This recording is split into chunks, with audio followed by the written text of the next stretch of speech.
প্ৰাথমিকৰ পৰা যিখিনি বা প্ৰি প্ৰাইমেৰীৰ পৰা আমাৰ ক্লাছ 12 লৈকে এতিয়া আমাৰ ধৰক 11-12 বিলাক আমাৰ কলেজৰ পৰা ডিটাচমেণ্ট কৰা হ'ব আৰু আমাৰ বিদ্যালয়সমূহৰ লগত 9, 10, 11, 12 এটা ক্লাষ্টাৰ হ'ব আৰু কিছুমান স্কুল আপোনাৰ আমি বিচাৰিছোঁ যে মন্টেছৰী আমাৰ লগতে ছিষ্টেমটোৰ লগত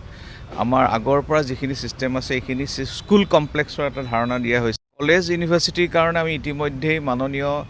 শিক্ষামন্ত্ৰীৰ নেতৃত্বত এখন পৰিচালনা সমিতি গঠন কৰি তাৰ আণ্ডাৰ গ্ৰেজুৱেট পোষ্ট গ্ৰেজুৱেট কেনেকুৱা হ'ব তাৰ মডেল এটা উলিওৱা হৈছে আৰু ইতিমধ্যে আমি বিশ্ববিদ্যালয়খিনিৰ লগত উপাচাৰ্যসকলৰ লগত আলোচনা কৰি আমি যথাসম্ভৱ বিচাৰিছোঁ এই বছৰৰ পৰাই বাস্তৱত ৰূপায়ণ কৰিবৰ কাৰণে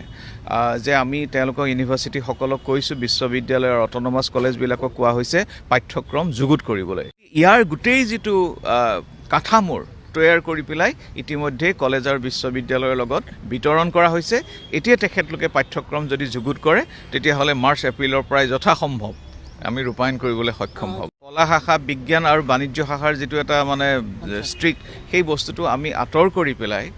এতিয়া আচলতে আনকি ষ্টেম বুলি কনচেপ্ট এটা দিছে science technology engineering mathematics is also' N art তেওঁলোককো কলা বুলি কোৱা হৈছে ছায়েন্স টেকন'লজি ইঞ্জিনিয়াৰিং মেথমেটিক্স গতিকে এতিয়া এনেকুৱা হ'ব প্ৰথম বছৰটো যদি চাই আণ্ডাৰ গ্ৰেজুৱেটৰ প্ৰথম বছৰত অলপ মেজৰ ছাবজেক্ট থাকিব হয়তো দুটা ছাবজেক্ট থাকিব এটা মাইনৰ ছাবজেক্ট হ'ব তেওঁ যদি ফিজিক্সৰ ল'ৰাই কেমেষ্ট্ৰি ল'ব পাৰে বা ফিজিক্সৰ ল'ৰাই মিউজিকো ল'ব পাৰিব মাইনৰ তৃতীয়তে হ'ল এটা ভকেশ্যনেল লগত থাকিব স্কিল হিন্দী বা ইংৰাজী বা সংস্কৃত এটা স্কিল ছাবজেক্ট থাকিলে আৰু অৱশেষত থাকিব এটা কমিউনিটি এংগেজমেণ্ট এতিয়া পলিটিকেল ছায়েন্সৰ ল'ৰাই পঞ্চায়ত হওক BDO হওক বা হিষ্ট্ৰীৰ ল'ৰাই তাৰ যিখিনি হিষ্টৰিকেল মনুমেণ্টছৰ লগত তেওঁ